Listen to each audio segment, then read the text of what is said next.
Hola, soy Karina Bacaseler, soy médico pediatra y me he visto impulsada éticamente a hablar sobre este tema porque hay gran desorientación entre los padres. El tema es la vacunación en niños contra el COVID-19. Quiero decirles que no voy a decirles mi opinión personal, sino que voy a hablar sobre hechos y confío en la fuerza pensante de los padres y en el amor que tienen por los niños para que lleguen a decisiones conscientes y adecuadas. Quiero decirles cómo se genera la inmunidad natural. Cuando entra, por ejemplo, un virus al cuerpo, entonces mi sistema inmune reacciona frente al virus en distintos niveles. Por ejemplo, en las mucosas, en la sangre, es decir, reacciona de una manera múltiple, porque además el virus es un virus entero cuando es una infección natural, ¿ya? Y si bien el título de anticuerpos puede no ser tan alto si se mide en una reacción natural o infección natural, hay una reacción múltiple que una parte se mide y otra parte no se mide. Por ejemplo, los linfocitos T memoria que se forman en la médula ósea. Si después de esa primera infección volvemos a tener un contacto con un virus un poco distinto, vamos a tener una nueva reacción de nuestro sistema inmune que es una reacción abarcante. Si el primer contacto ocurre solamente con la proteína Spike, que además afecta a sufrir mutaciones, entonces nuestro sistema inmune va a tener una respuesta mucho más especializada, pero también mucho más limitada.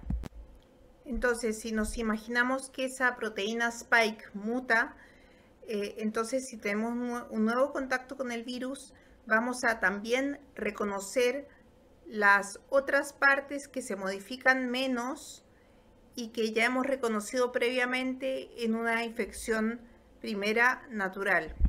Entonces, con la inmunidad natural, la respuesta es mucho más abarcante y quedamos mucho más capaces de aprender cómo reaccionar frente a una nueva infección. No existe ningún estudio en el mundo que demuestre que la inmunidad natural está por debajo de la inmunidad adquirida por vacunas. La inmunidad natural es siempre mejor que la inmunidad adquirida por vacunas, pero para eso uno tiene que ser capaz de sobrevivir a la infección. Entonces quiero decirles qué dicen las evidencias con respecto a la infección por SARS-CoV-2 en niños.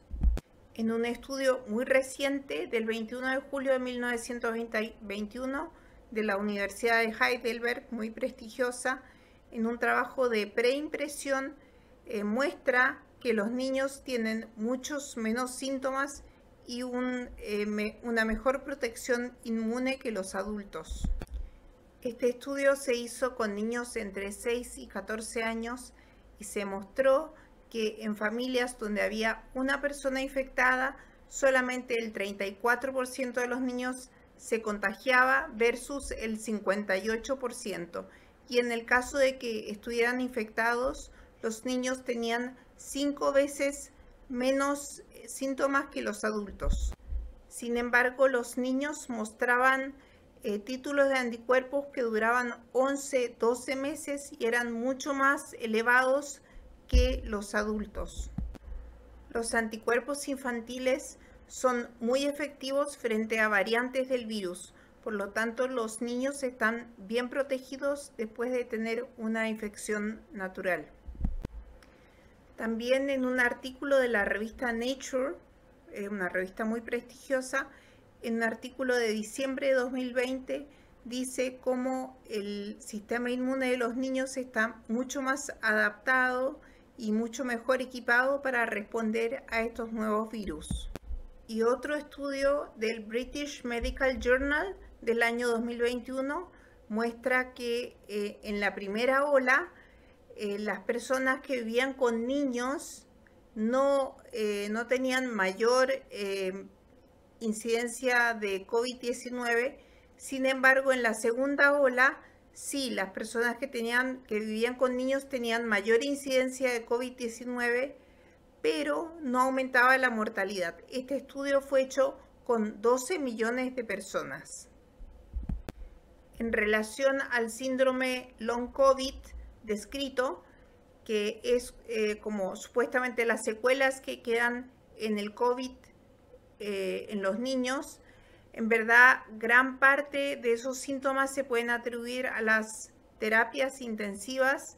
Por otro lado, los síntomas son muy inespecíficos y por otro lado, si un niño sabe que su papá no tiene trabajo, obviamente es más probable que tenga trastorno del sueño, irritabilidad, cansancio.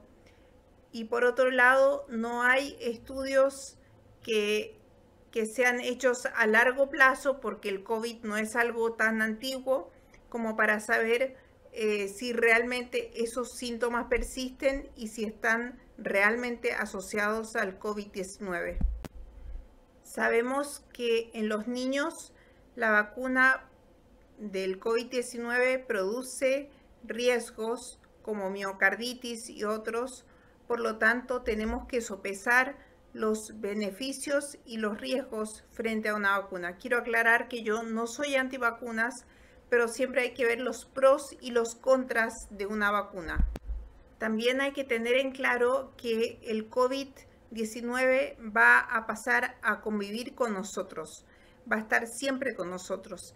Y es bueno que los niños estén bien preparados con una inmunidad natural robusta frente al COVID, porque ellos van a tener que convivir con él.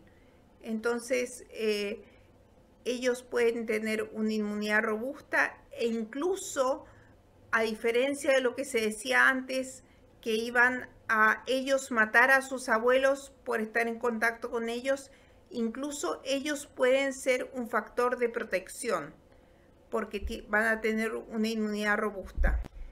Yo les voy a dejar los links con toda la información científica que yo les he compartido y espero que esto les sirva de verdad para sopesar los hechos y puedan llegar a muy buenas decisiones para sus niños.